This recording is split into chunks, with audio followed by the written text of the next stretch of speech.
오늘 우리에게 주시는 하나님의 말씀은 시편 23편 1절부터 4절 말씀입니다. 시편 23편 1절부터 4절 말씀, 개역개정과 새한글 성경 버전으로 우리가 함께 읽도록 하겠습니다.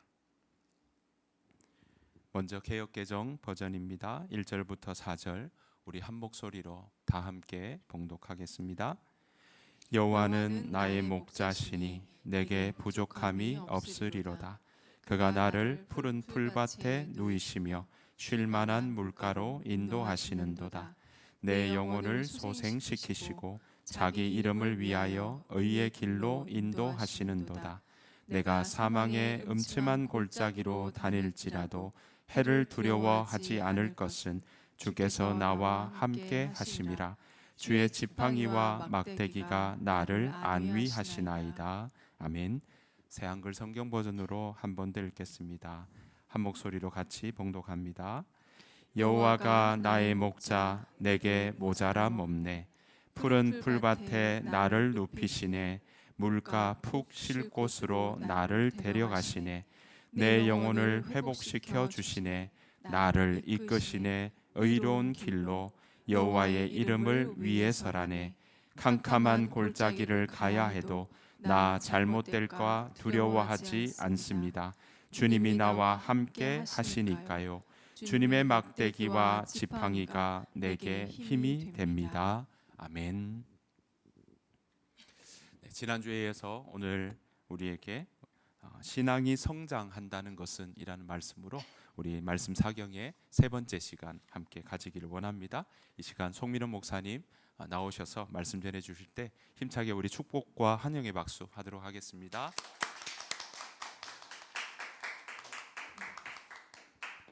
네, 저기 목사님 자리, 저는 여기 서겠습니다.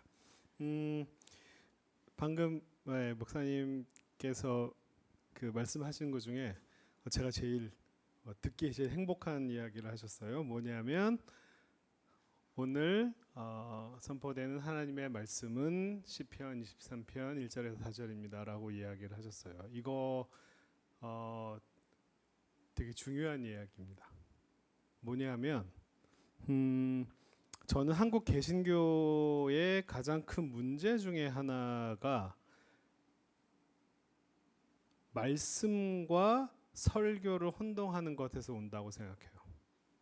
말씀은 오늘 선포된 하나님의 말씀, 우리가 함께 읽은 성경이에요. 설교는 그 말씀에 부차적으로 그 말씀으로 성도님들을 잘 안내하는 것이 설교예요. 물론 이제 저도 설교자로서 어디 가서 설교하고 그럴 때 이제 그 성도님들이 인사하면서 말씀에 은혜 받았습니다라고 얘기를 하면 기분이 좋죠. 하긴 하지만 말씀은 제가 하는 게 아니에요. 말씀은 기록된 말씀, 성경 말씀이에요. 마치 성경 봉독이 목사의 설교를 위해서 마치 밑밥을 깔아주는 약간 이런 식의 느낌으로 예배가 구성되는 것에 대해서 저는 굉장히 좀 뭔가 좀 잘못된 방향으로 가고 있다라고 생각하는 사람입니다. 예배의 주인공은 하나님이다 라고 얘기하는 것에 부인하실 분은 아마 없을 거예요. 예배의 주인공은 하나님이고 그 예배의 중심은 하나님이 우리에게 주시는 말씀이에요. 그 말씀은 성경 말씀입니다. 목사의 설교가 아니고요. 예배의 하이라이트가 사실 목사의 설교가 되어버리는 순간부터 하나님의 말씀과 목사가 위치 바꿈을 하는 거예요. 굉장히 위험한 겁니다. 저한테 이 얘기를 알려주신 분이 있어요. 저는 좋은 목사가 아니에요.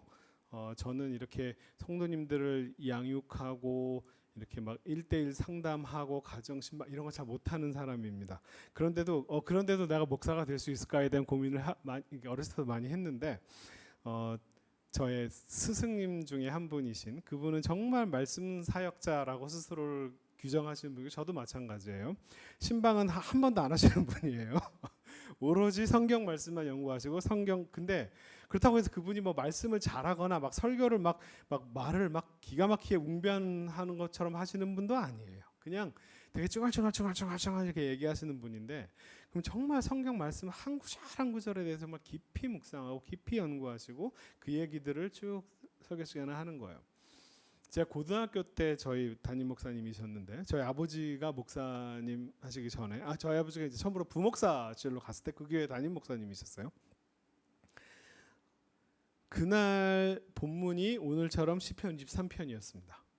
그 다들 저 고등학생인 저도 정말 많은 기대를 하고 갔어요. 시편 23편의 말씀을 도대체 목사님이 어떤 식으로 풀어갈까? 너무너무 그 설교를 통해서 하나님의 말씀을 풀어가는 그 방식이 너무너무 멋있어서 정말 모두가 다 교회 왜 왔냐 그러면 목사님 설교 듣고 은혜 받으러 왔다라고 얘기를 하는 게 아주 기본적인 그런 교회였어요.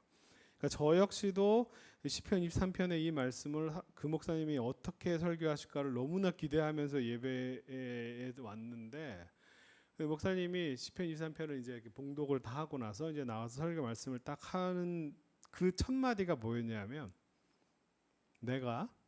제가 이 아름다운 시편의 말씀에 도대체 뭘 덧붙일 수 있을까요?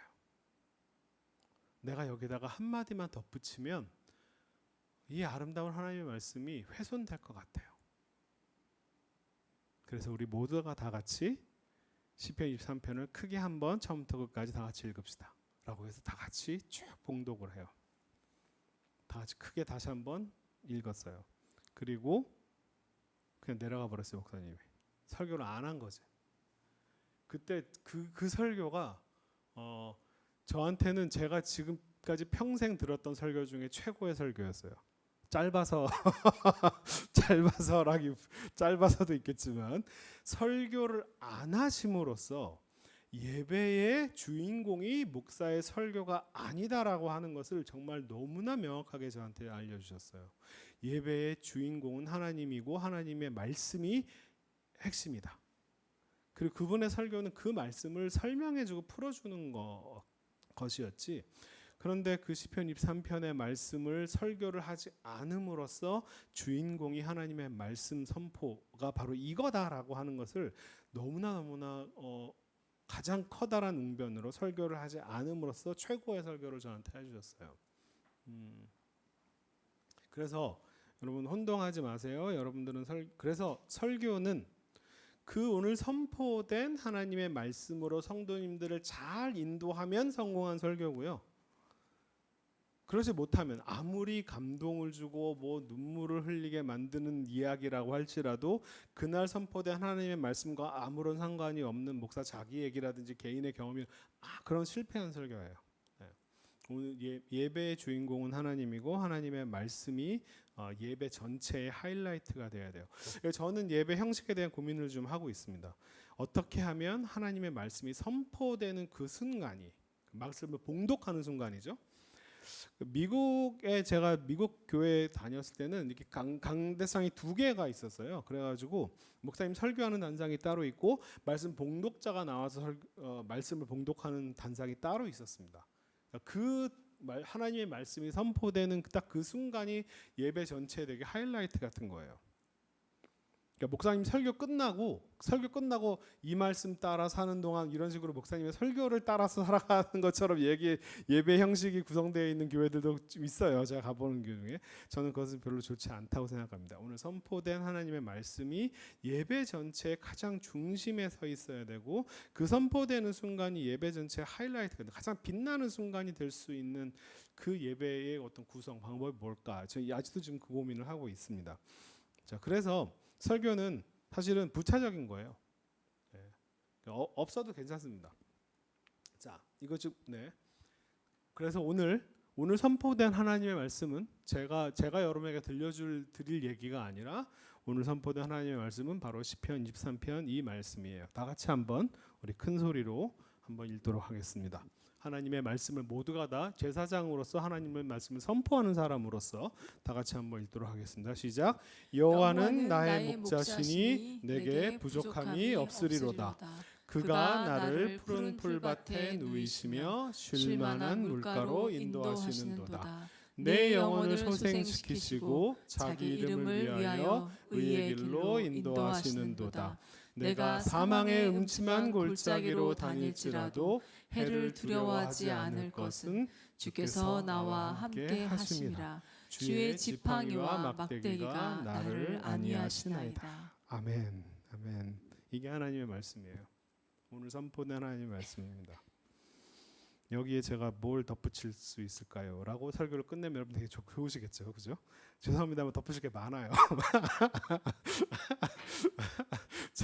제가 말씀 사경에 와가지고 아무 말도 안 덧붙이고 가면은 설교 사례를 안 줄까봐. 네.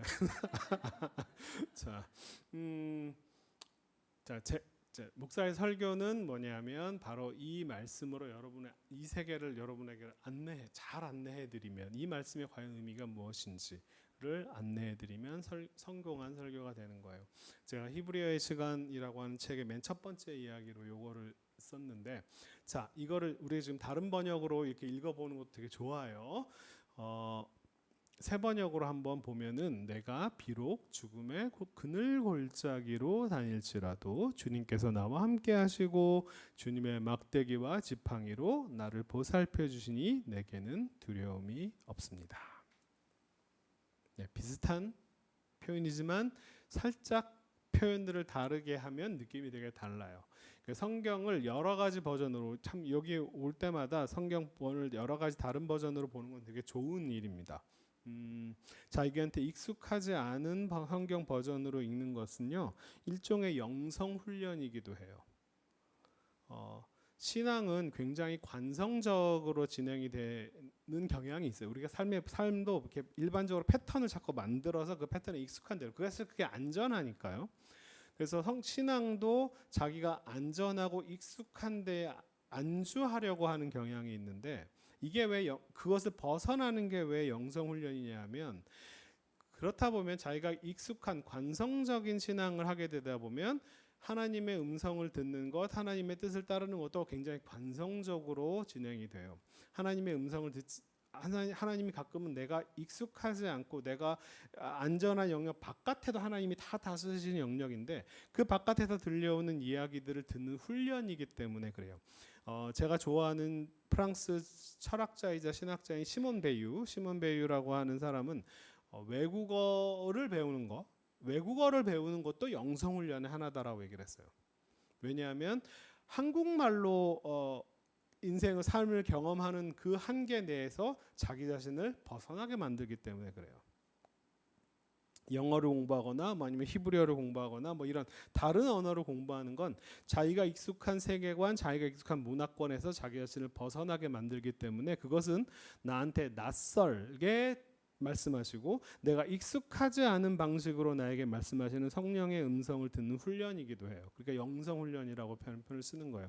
자기 안전한 박스가 사실은 모든 사람에게 필요한 부분이긴 하지만 그 박스에서 벗어나는 것도 훈련이기도 해요. 아주 중요한 부분이고, 하나님이 가끔은 우리를 안전한 박스에 넣으시기도 하지만 안전한 박스에서 우리를 발로 뻥 차서 바깥으로 내보내기도 합니다.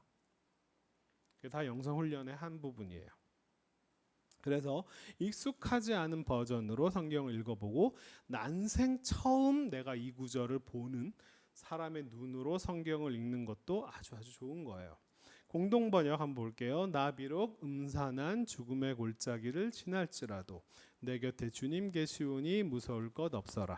막대기와 지팡이로 인도하시니 걱정할 것 없어라. 공동번역은 참 시적인 번역을 굉장히 추구했어요. 참 아름다운 번역이기도 합니다. 자, 오늘 읽었던 새하얀 성경, 이거는 저도 참여를 했었어요. 마지막에 이렇게 좀 뒷마무리하는 일에 1년 정도 제가 참여를 해서 마지막 마무리 정리를 좀 했는데, 캄캄한 골짜기를 가야 해도 나 잘못될까 두려워하지 않습니다. 주님이 나와 함께 하시니까요. 주님의 막대기와 지팡이가 내게 힘이 됩니다. 이런 식으로 4절 한 절만 좀 비교를 해보면 다 좀 비슷비슷하지만 사실은 성경을 꼼꼼하게 보면 차이점들이 있어요. 차이점들을 지금부터 한번 살펴볼게요. 가장 큰 차이점은 뭐냐면 이겁니다. 개역개정은 지팡이와 막대기라고 되어 있지만 나머지 새 번역, 공동번역, 새한글은 다 순서를 바꿔놨어요. 막대기와 지팡이. 뭐가 맞을까요? 사경회니까. 자, 공부합시다. 자, 뭐가 맞을까요? 많은 쪽이? 예? 아무래도 많은 쪽이, 그죠? 뭐 지팡이야 막대기 뭔 차이야? 뭐 지팡이든 막대기든 지팡이든 사실 별로 중요하지 않게 보일 수 있지만 성경을 되게 꼼꼼하게 보는 훈련들을 좀 하셔야 돼요. 이 차이가 왜 이렇게 순서를 뒤바꿔놨지? 자, 이게 우리가 가장 익숙한 번역이고요. 개혁개정, 이 개혁 한글도 이렇게 돼 있고 이 새 번역, 공동 번역, 새 한글은 다 그 이후에 나온 거예요. 이 사람들이 이걸 모르는 사람들이 아니에요. 알면서도 순서를 바꾸는 게 좋겠다라고 판단을 한 거예요. 좀 근데 사실은 이게 왜 그러냐면 제가 설명을 좀 드릴게요. 히브리 시간에도 이걸 썼는데 쉐베트라고 하는 단어가 이제 처음에 이제 지팡이 개혁 개정이 지팡이와 막대기라고 했던 그 첫 번째 단어가 바로 쉐베트입니다. 쉐베트는 양치기용 막대기예요. 양치기가 목자가 양떼를 몰고 갈 때 쓰는 지팡이입니다. 물론 뭐 이렇게 뭐 산길을 가고 들길을 갈 때 이렇게 짚고 갈 수도 있긴 하겠지만 양치기용 막대기의 주 목적은 뭐예요? 양들을 이렇게 올바른 길로 인도하는 거죠. 뭐 양이 빠진 뭐 어디에 빠졌을 때 뭐 건져낸다 뭐 이런 식으로 해석하시는 분도 계신데 양치기용 막대기의 주 역할은요 양을 올바른 길로 인도하는 거예요. 그죠? 그래서 이게 주의 지팡이로 양떼를 먹이시되 미가서에서 지팡이라고 번역하면서 양떼를 먹이는 건 지팡이로 뭐 양떼를 이렇게 먹일 걸 주는 게 아니라 먹이는 데 쪽으로 안내하는 거를 이야기하는 표현이겠죠. 그래서 이 지팡이는 지도자, 왕, 리더의 상징이에요. 사람들을 양떼들을 올바른 길로 인도하는 그런 역할을 그런 의미들을 갖고 있는 거예요. 그리고 또한 공격 무기로 사용됩니다.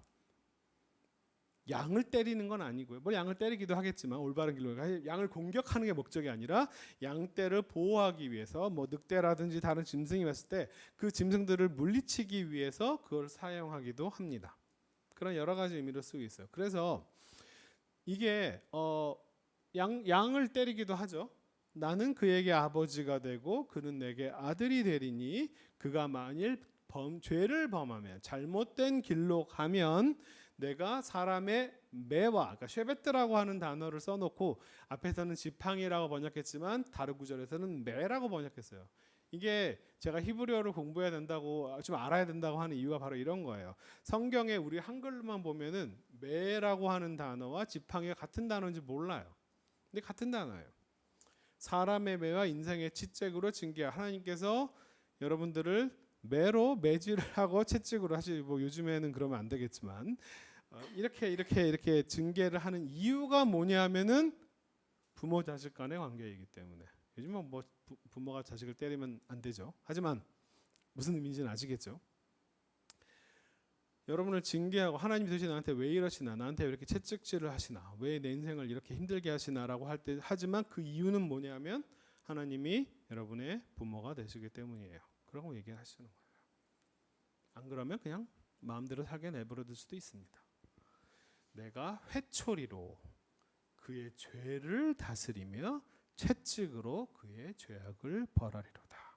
매 회초리라고 하는 표현으로 양떼를 올바른 길로 인도하는 거예요. 양떼를 올바른 길로 인도하기 위해서 때리면서까지도 올바른 길로 인도하시는 하나님의 공의를 나타내는 표현입니다. 두 번째, 지팡이와 막대기라고 개혁성의 두 번째로 번역한 단어는 바로 미시아넷이라고 하는 단어인데 이게 바로 지팡이에요. 짚는다라고 하는 좁은 의미로 썼을 때 지팡이라고 번역하는 게 좀 더 좋아요. 그러니까 사실은 막대기와 지팡이가 좀 나은 번역이기도 합니다. 자, 이 구절이 어떤 데 사용되냐면 사람이 서로 싸우다가 한 명이 다쳐가지고 자리에 누웠어요. 그러면 그가 지팡이를 짚고 일어나는, 환자가, 아픈 사람이, 병자가 지팡이를 짚고 일어날 때 사용하는 그 지팡이가 바로 이 미시에넷이라는 단어예요. 그래서 서로 때렸는데 자리에 누웠다가 가서 일어나서 걸을 수 있으면 때린 건 괜찮대요. 쳤는데 걔가 며칠 누워 있다가 일어나서 괜찮군 이런 거네. 그렇네요. 네. 또한 노인이 환자가 아픈 사람이 내 만군의 여호와가 시험하러 예루살렘 길거리에 늙은 남자들과 늙은 여자들이 다시 앉을 것이다. 다 나이가 많음으로 저마다 손에 지팡이를 그러니까 노인들이 걷기 힘든 사람이 걸을 때 쓰는 지팡이에요. 그러니까 이것은 어떤 의미냐 하면은 그러니까 사실은 쉐베트와 미스연넷이 이렇게 지팡이와 막대기라고 번역한 것에 뭐 이런 의미들을 담을 수는 있겠지만 순서상으로 엄밀하게 따지면 막대기와 지팡이가 좀 더 나은 번역인 것 같습니다. 근데 뭐 사실은 뭐가 중요하겠어요? 지팡이든 막대기든 지팡이든 중요한 것은 그것의 의미를 아는 거예요. 의미를 아는 겁니다. 그냥 단순히 뭐 개혁개정은 지팡이와 막대기 틀렸어 이렇게 얘기하고 싶은 게 아니에요. 지팡이든 막대기든 상관없습니다. 의미는 뭐 비슷하게 섞어 쓸 수 있으니까. 문제는 그것이 갖고 있는 이 단어들의 의미를 이해하는 거예요. 뭐냐면 둘 중에 뭐가 맞냐가 중요한 게 아니라 첫 번째 단어인 쉐베트는 뭐냐면 우리를 올바른 길로, 심지어는 어떨 때는 상황에 따라 때리기도 하면서, 심지어는 우리를 공격하는 것으로부터 우리를 지키기 위해서 상대방을 공격하는 무기로도 사용하면서까지 우리를 올바른 길로 인도하시는 하나님의 공의를 나타내는 표현이에요. 자, 우리가 시편 23편을 좋아하는 이유가 뭐냐면 하나님께서 우리를 참 안전하고 아무런 문제 없고 평안하고 쉴만한 물가로 가서 참 편안하게 쉬는 것만 생각하면서 좋아하는데 그렇지 않아요. 이 시편의 가장 중요한 점은 뭐냐면 하나님이 우리를 올바른 그분께서 생각하시는 우리가 판단하는 게 아니라 하나님께서 생각하시는 올바른 길로 우리를 인도하시는 이 하나님의 의로움과 그 다음에 또한 우리를 힘들고 지치고 할 때 다시 힘을 주시는 요 의미가 두 개 같이 있다는 거예요. 시편 23편을 사람들이 많이 좋아하는 이유는 딱 요 의미로만 이해를 해요. 그래서 좋아하는 거예요. 나한테 힘들 때 힘이 되시고 용기를 주시고, 그래서 내 영혼을 다시 살리시고 자기 이름을 위하여 그분 자신을 위해서 올바른 길로 인도하시는 하나님에 대한 고백이 시편 23편 3절에 나와 있는 거예요. 올바른 길로. 그냥 우리가 편안하게 쉬고 이런 것만 하는 게 아니라 그분께서 원하시는 올바른 길로 우리를 인도하신다라고 하는, 그렇게 하기 위해서 때리기도 하는 거예요. 네. 그가 나를 푸른 풀밭에 누이시며 쉴만한 물가로 인도하시는다. 이런 표현들은 바로 우리를 다시 영혼을 소생시키는 것처럼 우리를 다시 힘을 주시고 다시 걷게 하시고 이런 의미가 두 가지가 함께 있는 거예요. 성경에 이런 표현들이 있는 이 시편 23편에 보면 이 두 가지 의미가 같이 있습니다. 그래서 여기서 또 중요한 것은 이제 4절의 이 부분인데, 내가 사망의 음침한 골짜기로 다닐지라도 해를 두려워하지 않을 것은 주께서 나와 함께 하시며, 하나님께서 나와 함께 하신다. 주의 지팡이와 막대기가 나를 안위하시라. 뭐 바꿔도 상관없어요. 막대기와 지팡이가 나를 안위하시. 문제는 이겁니다. 안위라고 하는 단어의 의미가 무엇이냐? 안위. 편안하게 보호하다라고 하는 의미죠. 좋은 번역이긴 하지만 요즘엔 잘 안 쓰는 표현이기도 하죠. 근데 좋은 번역이긴 하지만 이 단어의 사실은 반쪽만 번역한 단어예요. 저는 이렇게 얘기합니다. 자, 13번역을 볼까요? 여러분 이것도 차이도 다 보세요. 자, 아까는 안위. 자, 안위와 보살펴 주시다는 비슷한 의미일 거예요. 그러니까 새 번역과 개역개정은 비슷한 의미로 보살피다라고 하는 의미를 강조했어요. 그런데 공동 번역은 인도하시니, 올바른 길로 인도하다 쪽에 좀 더 무게를 더 실었어요. 차이가 좀 보이시죠? 이런 것들을 보는 게 바로 문해력이라고 하는 겁니다. 요즘 젊은이들의 문해력을 다들 걱정하는데 저는 교회를 오래 다니신 분들의 문해력을 심하게 걱정하고 있습니다. 네, 교회를 오래 다니신 분들은 성경을 읽으면 성경이 무슨 의미를 하는 것보다 본인이 알고 있고 이해하는 바대로 이해하는 경우가 더 많아가지고, 어쨌든 이게 꼼꼼하게 보는 게 바로 이런 거예요. 이런 차이들을 보셔야 돼요. 자, 내게 힘이 됩니다. 새한글 성경도 뭐냐면 올바른 길로 인도하는 쪽보다는 힘을 주시고 용기를 주시고 약간 이쪽으로 선택을 한 거예요. 우리가 20편, 23편을 이제 어떤 방식으로 이해하는지 알겠죠. 보다도 하나님께서 원하시는 올바른 의의 길로 인도하시는 그것보다는 뭐가 힘을 주고 우리가 그런 걸 좋아하니까 그죠? 우리가 좋아하는 식으로 성경을 이해하는 거예요. 힘이 됩니다 쪽으로 받아들이는 거예요. 자, 근데 원래 원문을 보면은 나하무니라고 하는 단어가 나함할 것이다. 이게 뭐냐 원을 썼어요. 이게 좀 우리말로 딱 한마디로 번역하기가 좀 어려워서 당신의 막대기와 당신의 지팡이, 당신의 지팡이가 나를 나함할 것입니다라고 이렇게 직역을 하면 나함이 뭐냐면 이게 아주 흥미로운 단어인데요. 회개와 위로를 동시에 표현하는 단어입니다. 회개와 위로. 흥미롭죠? 내가 회개하는 것과 내가 누구를 위로하거나 위로를 받는 건 전혀 다른 의미잖아요. 우리말에서는요. 그죠? 근데 히브리어에서 한 단어예요.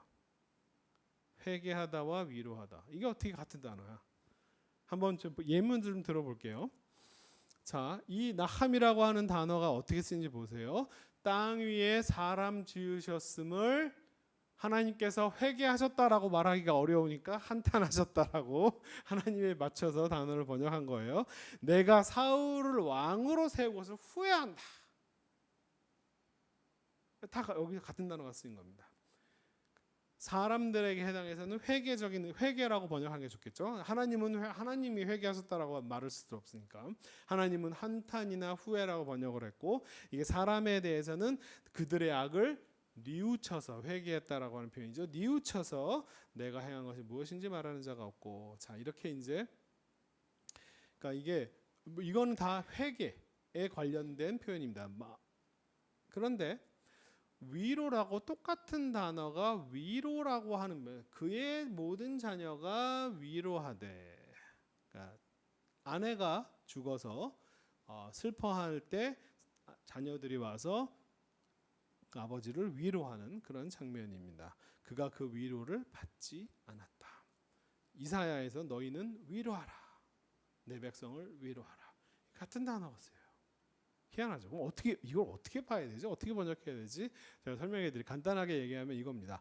이게 뭐냐면 회개나 위로로 번역되는 이유가 뭐냐면 가장 기본적인 뜻이 마음이나 생각이나 행동을 바꾸다 변화시키다 change의 뜻이에요. 변화다. 그러니까 이게 회개로 번역되는 어떤 데냐면 내 마음이 괜찮았다가 내가 뭔가 잘못했구나. 마음이 안 좋은 쪽으로 바뀌는 거예요. 그러면 회개라고 번역하는 겁니다. 후회하다, 한탄하다 다 같은 번역인 거죠. 뭔가 안 좋아지는 거예요. 생각이 바뀌었다. 이런 잘못했네. 위로로 번역하는 건 뭐냐면 안 좋았던 마음이 좋은 쪽으로 바뀌는 거예요. 그죠?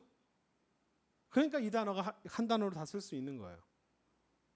내가 마음 상태가 안 좋았는데 다른 사람들이 이렇게 격려를 해주니까 다시 마음이 좋은 쪽으로 바뀌면 위로가 되는 거예요. 그러니까 사실은 이 단어는 회개나 위로 이 단어 자체가 회개나 위로를 나타낸다기보다는 이 단어의 가장 기본적인 뜻은 뭐냐면 바꾸다라는 뜻입니다. 바꾸다.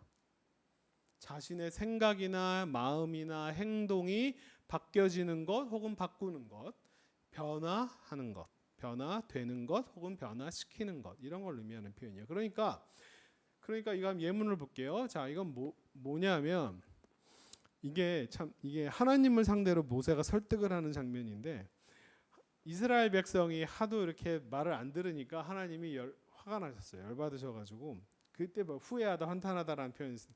내가 이것들을 갖다가 다 없애버릴 거야. 아브라함 이상 야곱과 맺었던 그 약속 다 필요 없고 이 백성 다 없애버리고 모세야 너를 중심으로 새롭게 내 이스라엘을 다시 만들 거야 라고 했더니 모세가 하나님 그러시면 안 됩니다. 모세가 하나님 설득하는 장면이 하나님 그러시면 되겠습니까? 자, 하나님 이 백성이 도대체 어떤 백성입니까? 모세가 진짜 훌륭한 리더예요. 하나님을 설득하는데 뭐라고 하냐? 하나님 이 백성은요 바로 하나님께서 건져내신 바로 하나님의 백성 아닙니까? 이집트에서 직접 건져내가지고 하나님께서 이를 끌어왔잖아요. 만약에 하나님께서 이 백성을 이 광야에서 다 죽게 만들어 보시면 그 이집트 사람들이 뭐라고 하겠습니까? 당연히 자기의 백성을 끌어내서 광야에서 다 죽인 하나님이라고 하나님 욕할 거 아닙니까? 그러시면 안 됩니다. 라고 하나님을 설득하는 장면에서 이런 표현을 써요.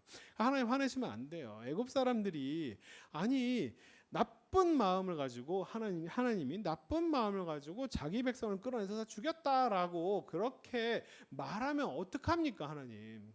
그러면서 하나님 제발 주님의 맹렬한 노를 그치시고 뜻을 돌이키사 마음을 바꿔주세요. 생각을 바꿔주세요. 라고 얘기합니다. 주의 백성에게 화를 내리지 말아주세요. 이게 바로 뜻을 돌이키사가 나함이라고 하는 단어. 하나님 생각을 바꿔주세요라고 부탁하는 거예요. 그러니까 하나님께서 그의 뜻을 바꾸셨다. 돌이키셔서 말씀하신 화를 그 백성에게 내리지 아니하셨다. 이 표현을 요나서가 하나님은 어떤 분이시냐라고 했을 때 그 표현을 요나서 똑같이 씁니다. 하나님의 뜻을 돌이키사 그들에게 내리라고 말씀하신 재앙을 내리지 아니하시느니라. 이 말이 우리한테는요 좋은 말로 받아들일 수가 있죠. 요나서의 하나님이 요나가 뭐라고 얘기하냐면 인자와 자비가 풍성하시고 노하기를 더디하시고 그리고 내리시겠다고 하는 화를 돌이켜서 내리지 아니하시는 하나님이다라고 하는 표현으로 우리는 그런 하나님이 좋으신 하나님이다라고 우리는 고백합니다. 그런 하나님을 우리는 좋아하죠. 하나님 우리한테 막 화를 내고 막 벌을 내리고 막 그러면 안 좋은 하나님이라고 생각하겠지만 요나서를 자세히 읽어보면 요나는 뭐라고 얘기하냐면 그런 하나님이 나빠요, 싫어요라고 얘기를 하는 거예요. 하나님 그러시면 안 됩니다라고 얘기를 하는 거예요. 하나님이 그런 분인 줄 아직 내리시겠다고 하는 화를 안 내리시는 분이기 때문에 그걸 내가 알아가지고 내가 그래서 저 다시스로 도망쳤던 거예요. 하나님 그런 분인 줄 알아가지고 야 네가 그렇게 화를 내는 게 당연하냐라고 요나한테 얘기하더니 아주 죽도록 당연합니다. 난 이게 너무 싫어요. 하나님이 그런 분이라서 너무 싫어요라고 얘기를 하는 거예요. 하나님이 뿌린 대로 거두는 원리대로 움직이셔야 돼요. 이게 사실은 요나한테는 옳은 하나님이에요. 나쁜 놈들이에요. 니느웨 백성. 걔네들은 망해야 됩니다. 하나님 40일이 지나면 니느웨가 멸망하겠다라고 그 말씀을 하신 분이잖아요. 그러니까 그 말대로 해주셔야 됩니다. 근데 하나님은 말씀하신 화를 돌이키시는 하나님이에요. 그런 하나님이 너무 싫은 거예요. 이게 다 구약에 이미 모세오경에 다 나와 있습니다. 이 백성이 전쟁을 하게 되면 사람에도 하나님뿐만 아니라 사람도 마찬가지예요. 만약에 전쟁이 벌어지면 얘네들이 마음이 바뀌어가지고 지금 이집트에서 나와가지고 광야 생활을 하고 있는데 만약에 여기서 전쟁까지 벌어지면 너무 힘들어서 다시 이집트로 돌아가면 어떡합니까? 이게 다 여러 가지로 쓰이는 거예요. 뭔가 안 좋았다가 좋은 쪽으로, 좋았다가 안 좋은 쪽으로 다 가능합니다. 다 뜻을 돌이키사 마음이 바뀌다라는 뜻으로 다 쓰이는 표현이에요. 그러니까 사실은 주의 지팡이와 막대기가 나를 안위라고 하는 번역은 사실은 안 좋았던 것을 좋은 쪽으로 하나만 사실은 번역한 건데 정확하게 이해하면 이겁니다. 당신의 막대기와 당신의 지팡이가 나를 바꿔줄 거예요. 이거예요. 이게 사실은 이 의미를 보다 더 정확하게 이해한 겁니다. 나를 바꾸어 주실 거예요.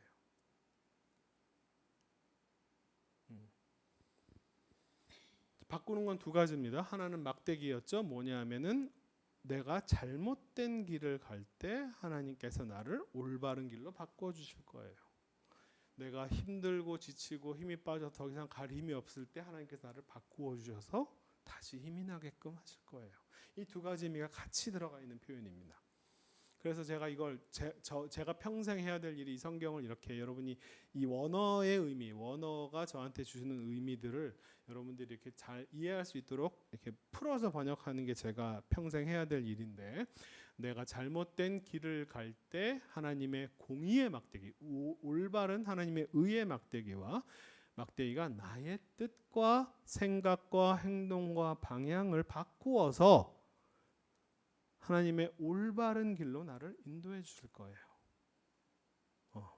이런 의미가 한편에 있고요. 한편에 있고 또 하나는 내가 힘이 빠져 지쳐 있거나 두려움과 걱정과 염려에 휩싸여 있을 때 하나님의 바로 지팡이, 하나님의 사랑과 그분의 은혜의 지팡이가 나를 다독여서 위로해주고 내 마음을 안 좋았던 마음을 다시 그 다음에 내가 힘이 없을 때 다시 일어서 힘을 주실 겁니다.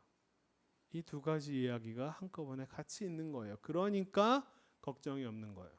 당신께서 나와 함께 계시며 당신의 공의의 막대기와 사랑의 지팡이가 나를 변화시킬 것이기에 나는 아무것도 두렵지 않습니다.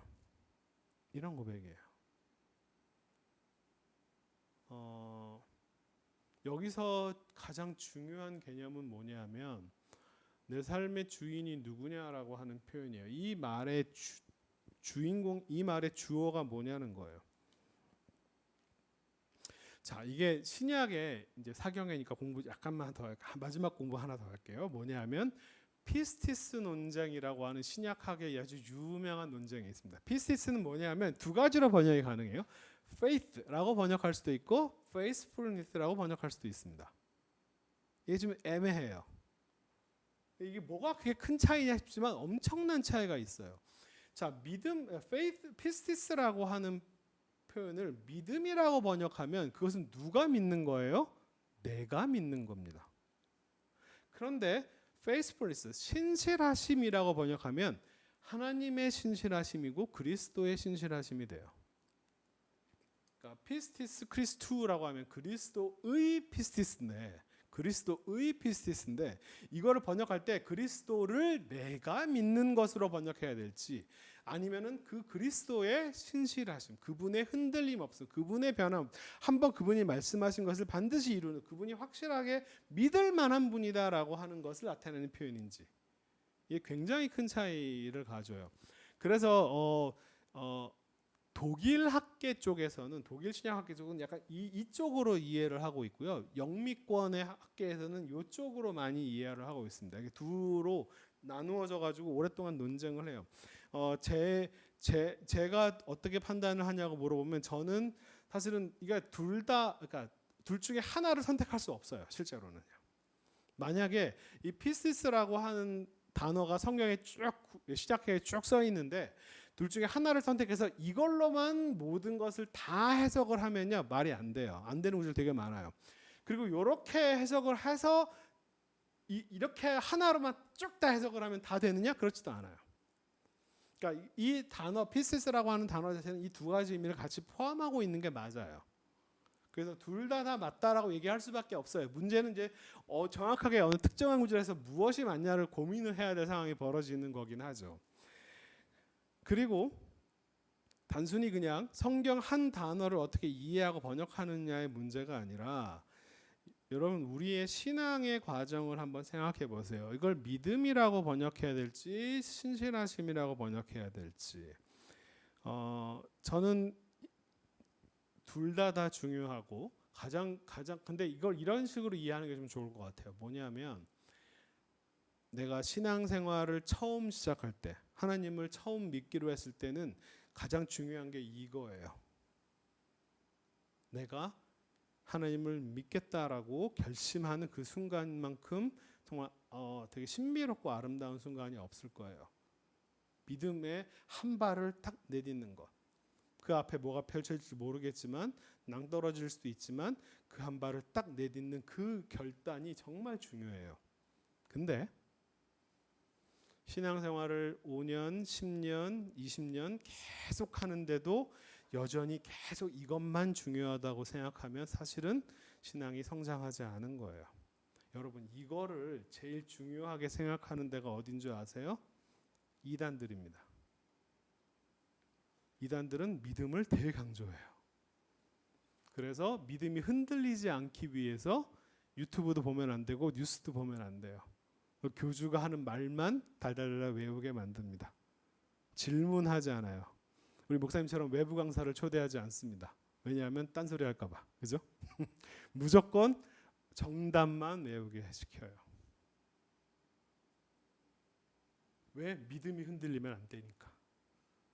믿음을 강조하는 것은 신앙의 첫 단계에서 굉장히 중요합니다. 근데 신앙생활을 오래오래 하면 할수록 내가 무엇을 믿는가는 점점 별로 중요하지 않게 돼요. 왜냐하면요, 세상에 특히나 요즘 여러분들 잘 아시다시피 확증 편향이라고 하는 게 있죠. 내가 무엇을 믿느냐를 신앙의 기준으로 삼으면은 그것만큼 불안한 신앙이 없을 것 같아요. 내가 믿는 건 맨날 바뀌거든요. 불안해요.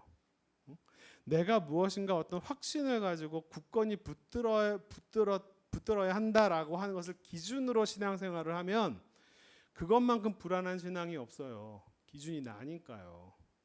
근데 신앙이 점점점 성장하는 것은 뭐냐면 신앙의 기준이 나의 믿음에서 출발해서 내 신앙의 중심과 기준점이 하나님의 신실하심으로 옮겨가는 거예요. 신앙의 근거가 나의 믿음에서 시작해서, 그건 당연히 아주 중요한 지점이긴 하지만 여기에서부터 하나님의 신실함으로 옮겨가는 거예요. 나는 불안해요. 내 믿음은 맨날 흔들려요. 근데 괜찮아요. 다들 내 믿음이 흔들리고 불안하니까 교회도 다니고 점도 보러 다니고 오늘의 운세도 보는 거죠. 미래가 어떻게 될지 너무 불안하니까요. 그게 왜냐하면 그 신앙의 근거가 자기 자신이 뭘 믿느냐에 달려있기 때문에 그래요. 과연 내가 뭘 제대로 믿는 걸까? 막 이런 고민들을 하는 이유가 바로 그거예요. 이 길이 맞나 저 길이 맞나 고민하는 이유도 마찬가지예요. 자신의 신앙의 기준이 자기이기 때문에 그래요. 내가 내 인생의 목자이기 때문에 어디로 갈지 너무 불안한 거예요. 혹시 잘못된 길로 가지 않을까? 혹시 죽음의 골짜기로 가지 않을까? 그러니까 계속 다른 사람한테 물어보는 거예요.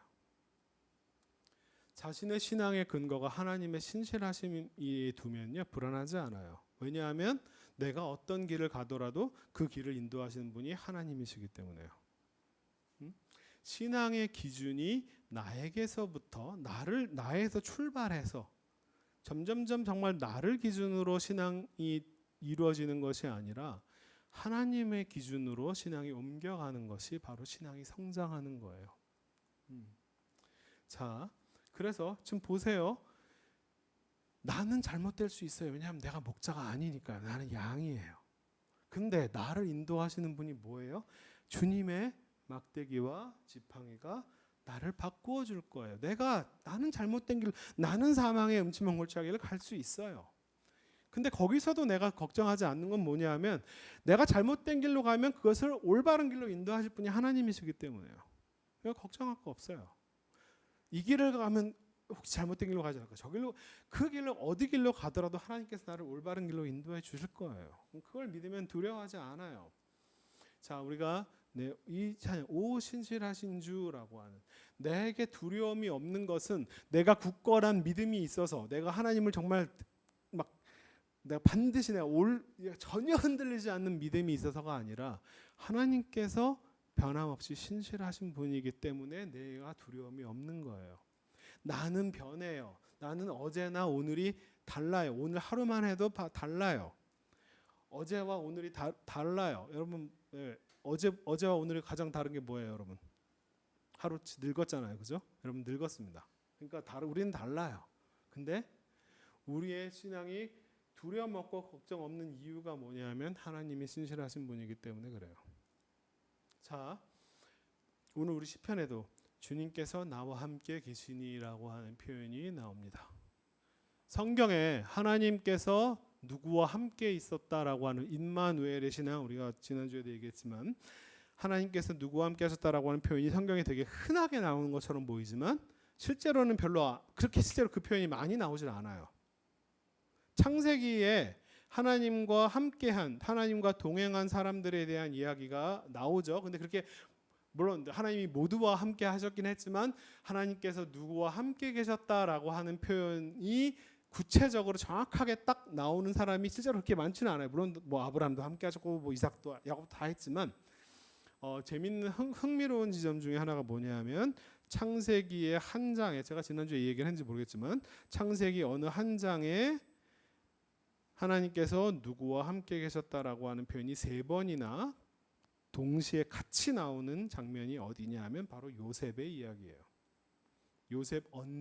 요셉이 훌륭하게 나중에 총리가 되었을 때, 그렇게 이집트의 총리가 됐을 때가 아니라 형제들에게 미움받고 죽을 뻔하다가 노예로 팔려서 이집트의 보디발의 집에 노예로 들어갔을 때 하나님께서 요셉과 함께 계셨다. 보디발의 아내에게 모함을 받아서 거짓으로 감옥에 갇혀 있을 때 그때 하나님께서 요셉과 함께 계셨다라고 하는 표현을 2번이나 쓰는 거예요.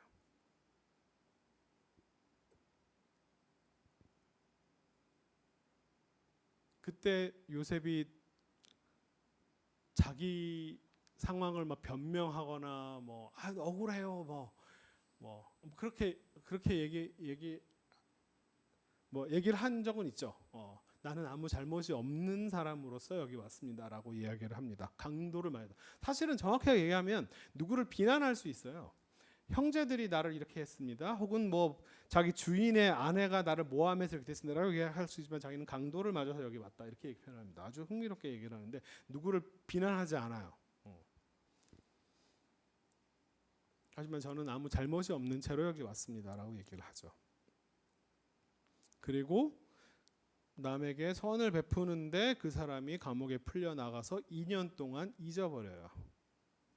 계속 감옥에 있는 거지. 인생의 되게 밑바닥인 상황인데 밑바닥에 있을 때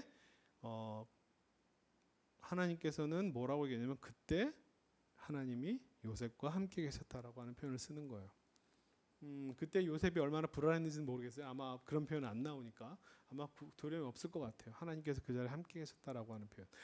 자기 인생은요. 인생이 잘 나갈 때 막 잘 나가고 막 이럴 때 하나님께서 함께 계시고 내 인생이 막 그렇게 요셉처럼은 아니겠지만 막 그렇게 막 바닥에 있을 때는 하나님이 함께 안 계시고 이런 게 아니에요. 그 길을 인도하신 분이 다 하나님이다라고 성경은 기록하고 있어요. 그러니까 두려움이 없고 걱정이 없는 거예요. 내가 비록 종살이를 하든 감옥에 갇히든 하나님께서 함께 계신다라고 하는 믿음은 두렵지 않아요. 봄철과 또 여름, 가을과 겨울. 인생에 봄이 있을 때는 지난주에는 봄이었는데 오늘은 갑자기 여름이 됐어요. 한 주 만에. 인생의 봄일 때만 하나님이 나와 함께 해주는구나. 인생의 가을, 인생의 겨울철에도 마찬가지로 하나님께서 함께 계시는 거예요. 내 인생은 계속 바뀌어요. 좋을 때도 있고 잘 나갈 때도 있고 안 좋을 때도 있고 아주 추울 때도 있고 배고플 때도 있어요. 그런데 그 모든 것이 다 하나님의 것이고 그 모든 것을 인도하는 분이 하나님이시다라고 하는 믿음을 갖고 있으면 흔들리지 않아요. 두렵지 않아요. 자, 그래서 제가 마지막으로 이 말씀으로 여러분에게 위로를 드리고 힘을 드리고 싶고 오늘 선포된 하나님의 말씀으로 여러분을 잘 인도하기를 바라요. 자, 시편 23편 우리가 너무 좋아하고 사랑하고 여러분에게 위로가 되고 힘이 되는 표현인데 그 구절의 의미들을 여러분들이 잘 알기를 바라요. 제가 다시 한번 읽어드릴게요.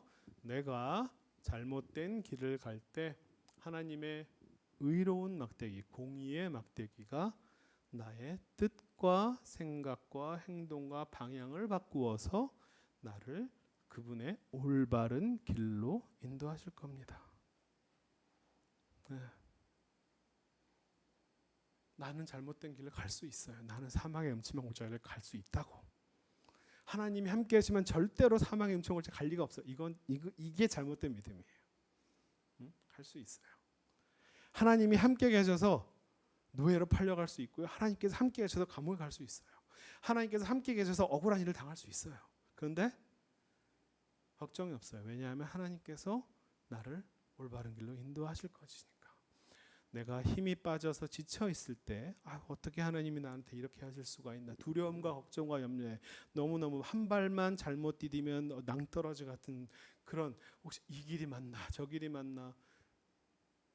그럴 때 하나님께서 그분의 지팡이로 내 마음을 위로하시고 다독이시고 다시 일어설 힘을 주실 것입니다. 그러니까 걱정이 없는 거예요.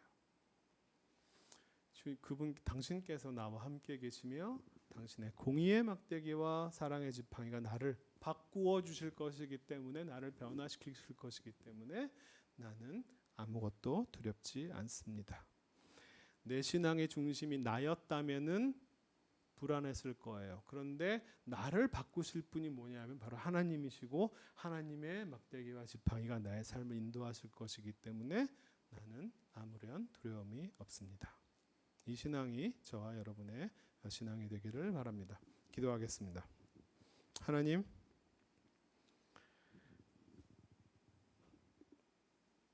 지금까지